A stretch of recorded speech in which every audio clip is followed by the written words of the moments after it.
Small Business Saturday more critical than ever. Why some say they're looking for a Christmas miracle. How thieves were able to take off with a puppy from a mall pet store. Plus, from taking care of patients to becoming one himself. The story of an area CNA who describes his experience with COVID as a nightmare. Valley News Live at 10 starts right now. Live from Fargo and serving you on TV, online and on the go. This is Valley News Live at 10. We begin with breaking news tonight. We're getting reports of a possible shooting in Moorhead at North Park Apartments.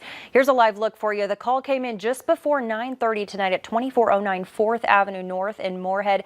As you can see, still a heavy police presence there. We do have a crew, obviously, there on the ground. We'll update you on this developing story throughout our newscast, online, and as always, on our VNL News app. The day after Black Friday, commonly known as Small Business Saturday, is dedicated to local businesses and supporting them. This year, due to the pandemic, stores are relying even more on this annual boost in business. Valley News Team's Devin Fry spoke with shop owners all around town. He has our story. With COVID, it's definitely the most important as it's ever been. Small Business Saturday is dedicated to supporting local businesses every year. Small businesses across the country look forward to the uptake in shoppers that the event brings, but this year it may be even more important. Local businesses have been fighting against COVID-19 for months, getting through mandated shutdowns and less foot traffic than a normal year. Many are hoping that events like Small Business Saturday can help them survive.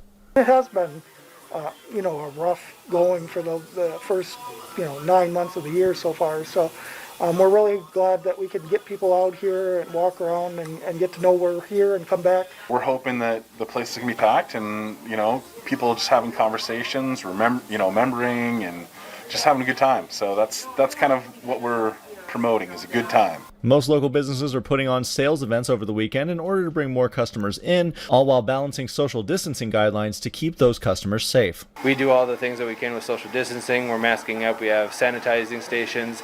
Everything is clean between uses, but people are just not comfortable going out of their homes. So we're just really trying to do what we can to make them feel comfortable when they come in and driving that peace of mind when they do come in. While Small Business Saturday is helpful to local industries every year, this year's will be crucial to the survival of some locally owned businesses. We're just hoping for better sales and numbers as we're moving into the last quarter of the fiscal year. So, this next season is definitely really crucial for most retail businesses. So, I don't think the public understands how much it really does help all of us, because let's just say 500 people came in and bought 5 items at $10 a piece.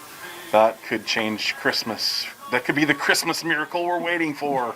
Reporting from Fargo, Devin Fry, Valley News Live. Many businesses are also offering online sales. They say to reach out to them if you aren't comfortable shopping in person. In Grand Forks tonight, a brazen crime. Police were able to find the person who stole a puppy from a pet store at the Columbia Mall. They say the Dalmatian was brought back to Pets R Us quickly and unharmed, adding in a Facebook post that the suspect was not Cruella de Vil. Traffic is moving again on 45th Street in Fargo tonight, but it was slowed to one lane just after 6 as crews worked to clean up a 2-vehicle accident at 15th Avenue South. Officials say one person was taken from the scene by FM ambulance. His or her injuries are not believed to be life-threatening. The Cass County Jail is on lockdown tonight after an inmate in the general population tested positive for COVID-19. This particular person was double bunked with another individual. And both of those individuals started to develop some mild symptoms, like just a mild cough. Sheriff tells us all 300 inmates and jail staff will be tested on Monday, and hopefully results come in within a few days to lift that lockdown. He adds that he would like to have daily or weekly testing for both inmates and staff. However, until more tests are available, he wants testing to continue to be focused on healthcare workers and long-term care facilities. In the midst of a national health care crisis, one North Dakota CNA has put his life on the line when he was sent to the state of Washington on a travel contract. Julie Martin spoke to the man who set out to help COVID patients, but instead found himself in the ER fighting the virus. As Tyler Fisher unpacks from his last trip, memories or perhaps nightmares come flooding back. I didn't think I would be the next victim, and you kind of don't know you know what you're walking into, but then once you get there, you're blindsided. On April 10th, what started as a normal day for Fisher It was hard for me to breathe. took a serious turn for the worse. Things I remember are just waking up in the ER. Fisher was rushed to the hospital where he spent 7 days on oxygen before being released. He was then brought here to Pilgrim First Camp, a place that once hosted church retreats and youth groups. From the first day is to make sure hospital beds were open and that fewer people were exposed. The camp has served as a quarantine and isolation center since March for nearly 70 COVID-19 patients. We've had a whole host of different experiences and different reasons for folks to be here. Once recovered, Fisher went back to the nursing home to finish out his contract. I decided that it's time to come home. After taking a few months off, Fisher is packing up once again to set out for more contract duty. What I saw out in Washington is what I'm seeing in North Dakota currently. However, this time he's staying in North Dakota, where COVID-19 numbers are some of the worst in the country. Fisher is now working a 13-week contract in Ellendale at a long-term care facility. The U.S. surpassed 13 million coronavirus cases today. The Minnesota Department of Health is reporting a record number of COVID-related deaths in a single day, 101. In North Dakota, 5 more deaths reported today brings the state's death toll to more than 900.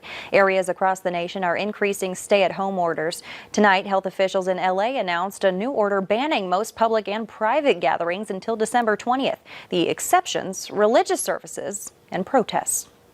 A COVID vaccine may be on the horizon, but who will get it first? That's what the CDC has to decide. Its Advisory Committee for Immunization Practices has scheduled an emergency meeting for Tuesday to discuss vaccine allocation. Draft recommendations have suggested frontline healthcare workers should be first, followed by people likely to catch spread and develop severe disease, like nursing home residents. The pandemic has been a stressful time for many North Dakotans, but a new program aims to change that. Leadership in the state's Behavioral Health Division says the goal of the project is to fill in gaps in mental health care by reducing barriers for people who can't access services due to insurance or location. The $1.7 million program will be funded by the CARES Act. It'll help North Dakota residents address issues like anxiety, addiction, or depression while they remain in their own homes and community. And a lot of that is because of the pandemic, and to help reduce the spread and keep people safe, but also provide those really needed services and supports for individuals with that behavioral health need. Anderson encourages anyone who has a behavioral health need to reach out to the State Department of Human Services.